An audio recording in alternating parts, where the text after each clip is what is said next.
You know, there are only 15 teams in each conference, right? Yeah. I thought that was rhetorical. Check My the bad. standings. That's really for everybody. The Grizzlies are 14 in the Western Conference. That's not great. At 19-28, so they're getting a head start on the trade season. Reports confirmed today, in fact, that both Mike Conley and Marc Gasol are now available for trade. Here's their reaction this morning at shoot-around. It's where we're at, I guess. You know, it's part of the business. You know, it's not like we've been traded yet or anything like that. It's part of it, and you know, we knew with the way things have been going the last few weeks that anything can happen. That's not going to change, is it? That's not going to change to me. So, you know, my relationship with the Grizzlies might change, but my relationship with Memphis won't. Now for more, let's bring in David Cobb, who covers the Grizzlies for the Memphis Commercial Appeal. And David, this story isn't the only thing heating up there. Apparently there was a fire in the team locker room this afternoon. What happened? Yeah, you put Marc Gasol and Mike Conley on the trading block, and the locker room literally catches on fire today. A light dropped in the sauna and sent smoke throughout the building, and everybody had to evacuate just 3 hours before tip-off. So the Grizzlies tonight are operating out of the Memphis Tigers locker room here at the FedEx Forum. Wow, rich people problems. The light falls into the sauna, right? Exactly. Well, for a lot of us, the writing has been on the wall in Memphis in terms of their future and perhaps unloading the Stars, seeing what they could get. What was the tipping point for Robert Pera and management now? Well, it was the Monday loss to the Pelicans. They lost by 20 at home to a Pelicans team that was playing without Anthony Davis. And this loss came on the Martin Luther King Jr. Day celebration game, which is a big, big day for the city every year, in front of a packed house. And it was, I think, the death knell, so to speak, in terms of, you know, any hope that this Conley-Gasol reiteration was going to take this team anywhere this year. Both players carry huge price tags. Gasol has another year at $25 million plus. He could also opt out. Assuming he reaches a games played incentive, which seems likely, Mike Conley has 2 years and $67 million left after this season. How do those deals complicate the trades that could be out there for the Grizzlies? Well, I think it minimizes what the Grizzlies can expect to get in return for either of them. If you flash back a decade ago, they traded Pau Gasol and they got 2 first-round picks and Marc Gasol back from the Lakers in the deal. Well, Pau Gasol was 27 in the prime of his career at the time. Both of these guys are past 30, they're past their primes, and they've got these huge contracts.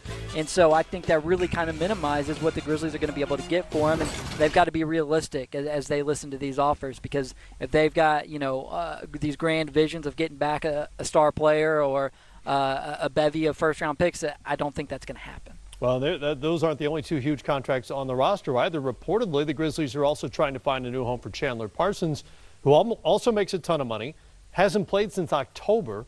Will a team looking to trade for either Conley or Gasol have to take on Parsons' contract as well?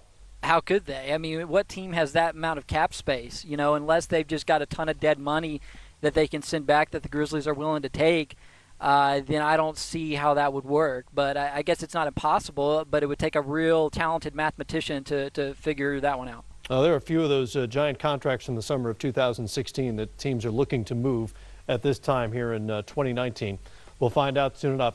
Appreciate the time, David. Good to talk to you, and enjoy the game tonight. David Cobb from the Memphis Commercial Appeal. All right, guys, when you look ahead to these two, obviously both talented players. Gasol's a 3-time All-Star, former Defensive Player of the Year. Conley, much discussed, one of the best players, if not the best in the league, who has not made an All-Star team yet, but they've got these big numbers following them wherever they go. What kind of market do you think there is for either?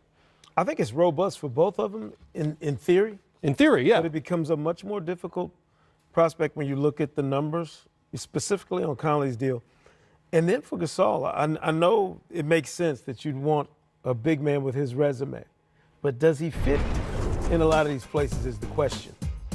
They've been married to a certain style, GA, that whole grit and grind ideal that they've played in basically, you know, certainly for Conley's entire career in Memphis. It's the only place he's ever played. I don't think he's known. Marc Gasol, likewise, has been ingrained in this thing. I mean, this is the way they've come up playing in this league. You're asking them both to step out of a comfort zone that's been really good to them and for years really good to Memphis. Now you're talking about, can you just take these guys as individual talents and plug them in anywhere? I'm not sure, Matt, it's as simple as that. It's absolutely not simple. The one advantage you do have, both guys have the necessary skill set to play the game today. Both can shoot it, both can pass it, both can defend it. I would say both have high basketball IQs. So then it becomes a matter of, does the contract make sense? You know, when you look at Gasol's number, you say, well, it's a big number, but he doesn't have 4 more years on it. Right. And there's a scenario, I would think, where he might be willing to go somewhere and not opt in the last year and sign an extension. Like his brother did in Like San his Antonio. brother did. Yeah. And if he's got a chance to maybe go somewhere where he can be a significant difference maker. Because as good as both those guys are, the problem for Memphis is their 2 best players aren't good enough to be the best players on a really good team. Right. But if they're your 3rd best player or 4th best player, you're a really, really good basketball team. And so then you got to juxtapose that against the salary. And oftentimes with some of the younger teams that are making a push for the postseason, you can take that salary on because you haven't paid your young stars completely. So Brooklyn, for instance. Yeah, Brooklyn makes a lot of sense for me when you start looking at them. And also I would think Memphis, because Brooklyn is going to have first-round picks that could potentially be lottery picks, which is obviously something. That's not the ideal scenario if you're Memphis. But keep in mind, Memphis is not a team that's going to be able to participate in an A-list free agent market. You know, they can sign free agents, but they're not getting the superstars. Right. So for them, those draft picks become vitally important because you do want to be able to develop within, much like they did with Jaren Jackson Jr., who could potentially end up being one of those guys at the forefront, like the guys they have on their roster, in essence, who they were able to draft. So quickly, we're up against time here. What's a realistic haul coming back to the Grizzlies? Or is it just a matter of do whatever you can to get out from under these deals and reset? No, I think they want young talent. I mean, I know they want first-round picks. I think and I do think there's enough value because of the talent of those 2 players that they could get what they want back. It's just a matter if it pans out long-term, if they're able to rebuild. Do they trust that front office?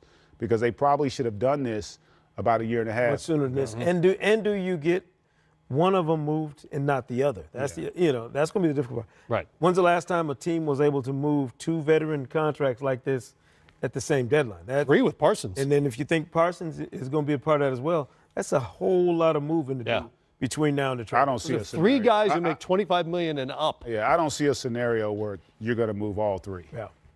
No, it seems unlikely. That would be the not dream gonna right now. That'd be the executive of the year. Yes. All right, much more to get to on the way. We'll revisit the night Klay Thompson got hot, even by Klay Thompson standards, and that's saying something. Take a look at Joel Embiid and try to assess whether you think he's going to play tonight against the San Antonio Spurs. He's been great when he's been out there. 20 or more points in 16 straight games. Pretty spectacular against the Rockets the other day. 20 times, 30 and 10 this season for Embiid. So, Ben Simmons is going to play saying tonight. He's pretty good. I'm saying he's really good. He's just unsure tonight about his availability. Simmons will play. He's dealing with an illness, but he's going to go. And Jimmy Butler will sit out again because of that sore wrist. They take on the San Antonio Spurs, who come in having lost 3 of their last 5. They blew out the Sixers in their first meeting back in San Antonio. What a little more than halfway through the season, what have you seen about the Sixers that you like? What questions would you still like answered? Well, I mean, look, I think there's still a team that's doesn't shoot it as well from the perimeter as you'd like if you're talking about them being a contender.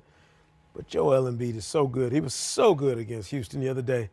If you could take a player and ride him in his game through the playoffs, they've got one of the handful of guys to me in the league that if Embiid gets in that bag and really starts playing at a high level in the postseason, I don't know how you'd stop him. I don't know what another team would do to take him away completely to prevent him from being effective. No doubt about it, other than go look at the blueprint that the Boston Celtics put forth last year. Like, what gets lost in all of this sometimes is because these young, incredibly talented players show us their ceiling, we forget how important experience is in the postseason. Sure. And when you play in a regular season, I don't game plan. You know, we just kind of talk about what we want to try and do against you, but we don't drill it. We don't have tendencies. We don't have a book on you, and we're not on the same schedule.